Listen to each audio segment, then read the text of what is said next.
Assalamu alaikum and welcome to Breaking Lies. My name is Samir Hakim. Today is the day that both the Iranians and the Americans are in Islamabad to negotiate and hammer things out in Pakistan. It needs to be said at the outset that the Israelis broke the ceasefire at the very initial stages with heavy attacks on Lebanon, martyring many people. And the US, after the agreements and the announcements that were made, fundamentally denied Lebanon being part of the ceasefire agreement. Have a look at this. I think the Iranians thought that the ceasefire included Lebanon, and it just didn't. We never made that promise. We never indicated that was going to be the case. What we said is that the ceasefire would be focused on Iran, and the ceasefire would be focused on America's allies, both Israel and the Gulf Arab states. Oh, and Vance took audacity to a whole new level. He's saying that the Israelis are testing out how serious they are with regards to the ceasefire. That said, the Israelis, as I understand it, again, I'm supposed to get a fuller report when I get on the plane, have actually offered to be, frankly, to check themselves a little bit in Lebanon because they want to make sure that our negotiation is successful. That's not because that is part of the ceasefire. I think that's the Israelis trying to set us up for success, and we'll, of course, see how that unfolds in the next few days. So let me translate this for you.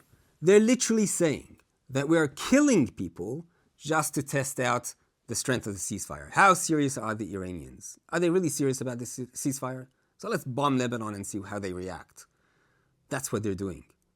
That's how much the lives of human beings in Lebanon are worth to them. That's not diplomacy. This is a sociopath's LinkedIn post.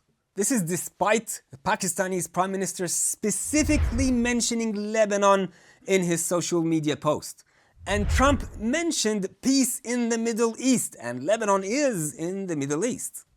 So what kind of peace is this? What kind of peace is it where Israel can freely bomb Lebanon at its whim? It's an American kind of peace. It's a peace that we've seen many times before in Israel's short history. It's as if Israel does not understand what the meaning of ceasefire is, just like we've seen it so many times in Palestine, where they cease fire and then the Israelis continue to fire while expecting the Palestinians to cease.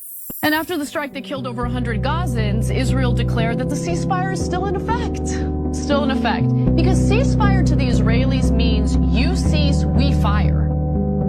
And that's what they've been doing. And not to mention that other pundits have already predicted this, like Joe Kent, who said that in order to ensure the ceasefire is successful, we must first ensure that we restrain the Israelis. So let's analyze exactly what happened with this ceasefire. The Iranians give the Americans 10 conditions, which the Americans accepted, right? And Trump even put on his social media that they've given us these 10, and this is something that we can work with. Everybody was talking about it. The media outlets, it was on social media, and all the influencers were talking about how this was a public relations disaster. There was no way out. America simply lost. Now, how do they get out of it? How can they twist the truth? Well, they can't. The only way out was to lie. So in order to correct the narrative that's been said, they've literally had to lie. The White House spokesperson said that these conditions were thrown in the bin, in the trash can. They didn't accept it. They didn't accept any of these. The Iranians originally put forward a 10-point plan that was fundamentally unserious, unacceptable, and completely discarded. It was literally thrown in the garbage by President Trump and his negotiating team.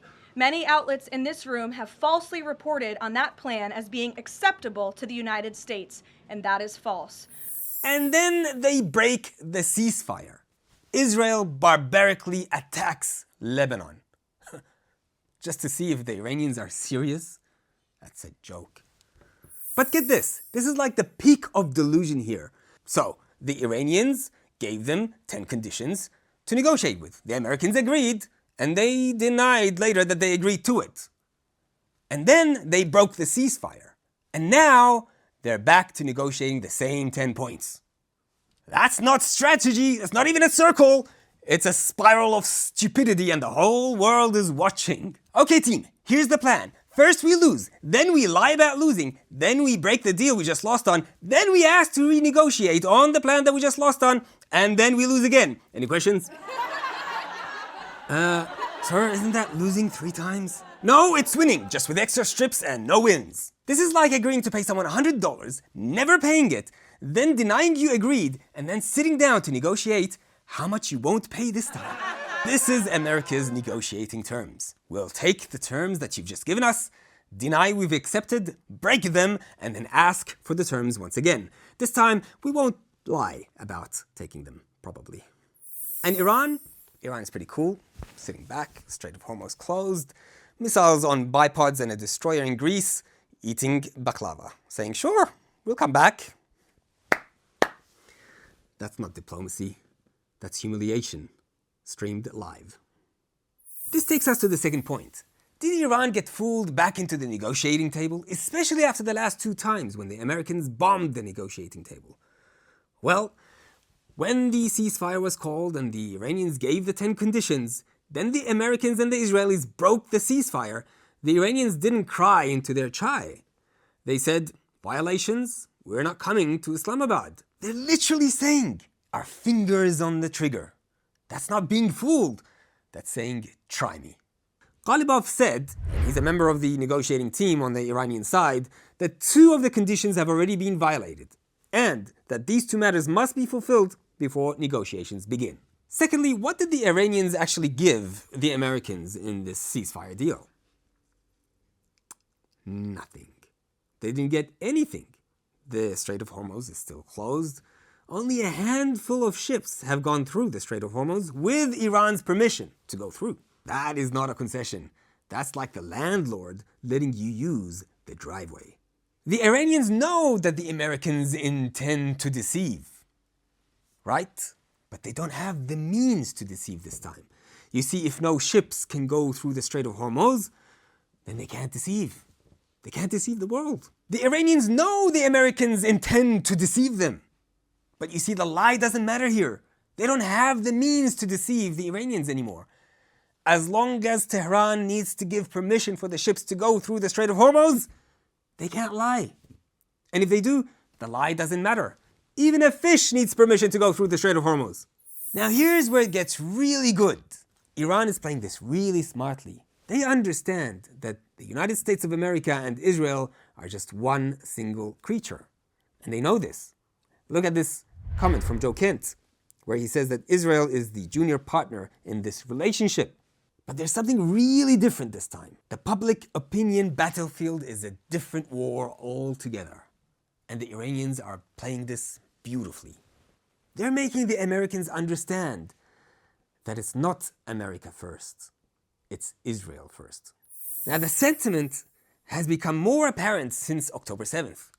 And Palestine and the Palestinian issue has woken a lot of people up. You see, Iran is now expanding on this. Watch what they're doing with the ceasefire. Arakchi tweets, and I love this. He creates a dichotomy where he says if the US wishes to crater its economy by letting Netanyahu kill diplomacy, that would ultimately be its choice. We think that would be dumb, but are prepared for it. So literally he's saying to the Americans, you need to make a choice here. Do you want Israel or do you want the US economy? Do you want Israel or do you want diplomacy? He flat out says in another tweet that the US must choose ceasefire or continued war via Israel. It cannot have both. So Iran is playing this public relations game beautifully, and it's working. John Kerry admits that Israel has always wanted to drag the US of A into a war with Iran. Yes, he wanted us to strike. He came to President Obama. He made a presentation to ask to strike. President Obama refused. President Biden refused. President Bush refused. The only president who has agreed to this, obviously, is President Trump. Joe Kent, who resigned from being the director of the National Counterterrorism Center, predicted that Israel would break the ceasefire. It's absolutely essential that we ensure that the Israelis do not sabotage this 2-week ceasefire or eventually the lasting peace that we're trying to achieve with the Iranians. We're on the cusp of being able to have the Strait of Hormuz reopened to hopefully start to get the world energy supply and commerce back online. The last thing we need is the Israelis doing what they have done in past negotiations and targeting the negotiators or taking a series of strikes that escalates the conflict. Even Israel's allies are turning against them, Australia and Canada, saying that Lebanon should be part of the ceasefire. that this is an important step forward. Of course, it is a fragile peace, but we want it to lead to an agreement. The Australian government also firmly believes that this has to apply to Lebanon as well. We want to see peace in this region. US Senator Chris Murphy says the attacks on Lebanon by Israel needs to stop immediately, and Joe Kent even goes further, saying that the trouble that America has with NATO and even Turkey are because of Israel. So let's sum this up. Iran doesn't trust America. They know they're going to deceive them. They wouldn't even trust them if they say, praise be to Allah. So they're not trying to trust them. They're trying to expose them. And every time there's a broken promise, a violation, every time that Israel comes first and America last, Iran is there, holding up the mirror to the American people. And the Iranians are saying to the American people, see, this is not about peace. This is not about America. This is about Israel. This is not naivety. It's psychological warfare with receipts. America thinks Iran is playing checkers while Iran is playing 6D chess, while live tweeting America's L's. So let's summarize what we just talked about in this show. The Iranians and the Americans agreed for a ceasefire and they said that everything has to stop. The Israelis come and bomb Lebanon. Why? Because they want to test the seriousness of the ceasefire. That's not diplomacy, that's being a sociopath. Secondly, the Iranians give the Americans a 10-point plan. Trump tweets it and say that we are in agreement and we're going to work with this framework. But it's a public relations disaster. So what do? They say it's a lie, we threw it in the garbage, we have nothing to do with this, there's a whole new 10-point plan. Secondly, Iran did not get fooled. The Strait of Hormuz is so controlled now, even a fish can't go through without Tehran's permission. And finally, when the Iranians give the Americans a 10-point plan, Trump tweets it, becomes a public relations disaster, then they deny everything, they say that they threw everything in the garbage, and they have a new set of 10-point plans. Well, you can't really gaslight people when everyone has screenshots. Thank you for watching. This is Breaking Lies.